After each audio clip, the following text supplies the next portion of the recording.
আগন্তুক বঙাইগাঁও সমষ্টিৰ উপনিৰ্বাচন আৰু পঞ্চায়ত নিৰ্বাচনক লৈ তৎপৰতা বৃদ্ধি পাইছে অগপ বঙাইগাঁও জিলাৰ মাজত। বঙাইগাঁও জিলাৰ কাকৰা গাঁৱত অসম গণ পৰিষদৰ সভা অনুষ্ঠিত। আগন্তুক উপনিৰ্বাচন আৰু পঞ্চায়ত নিৰ্বাচনৰ প্ৰতি লক্ষ্য ৰাখি অগপ দলৰ প্ৰতি ৰাইজৰ আস্থা বৃদ্ধি কৰাৰ বাবে কাকৰা গাঁৱত সাংসদ ফণীভূষণ চৌধুৰীৰ উপস্থিতিত সভা অনুষ্ঠিত কৰা হয়।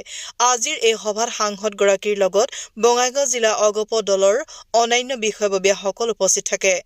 আজি কাকৰা গাঁও পঞ্চায়তত সাংসদ হৈ প্ৰথমবাৰ উপস্থিত হোৱাত সাংসদগৰাকীক সম্বৰ্ধনা জ্ঞাপন কৰে দলীয় বিষয়ববীয়া আৰু কাৰ্যকৰ্তাসকলে।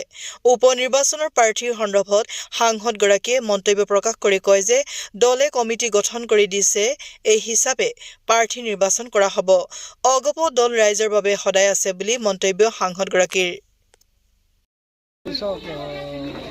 আমাৰ কেন্দ্ৰীয় সমিতি এটা নিৰ্দেশনা দিছে যে পঞ্চায়ত নিৰ্বাচন ডিচেম্বৰত অনুষ্ঠিত হ'ব। ডিচেম্বৰত যিহেতু অনুষ্ঠিত হ'ব, আমাৰ বুথ পৰ্যায়ত আঞ্চলিক পৰ্যায়ত সভা সমিতি অনুষ্ঠিত কৰাৰ কাৰণে কেন্দ্ৰীয় সমিতিয়ে নিৰ্দেশ দিছে আৰু সেই নিৰ্দেশ অনুযায়ী আমি বিভিন্ন পঞ্চায়তত বিভিন্ন আঞ্চলিকত আমি এনেধৰণে সভা সমিতিবিলাক অনুষ্ঠিত কৰিছোঁ। আমাৰ লক্ষ্য পঞ্চায়ত নিৰ্বাচন।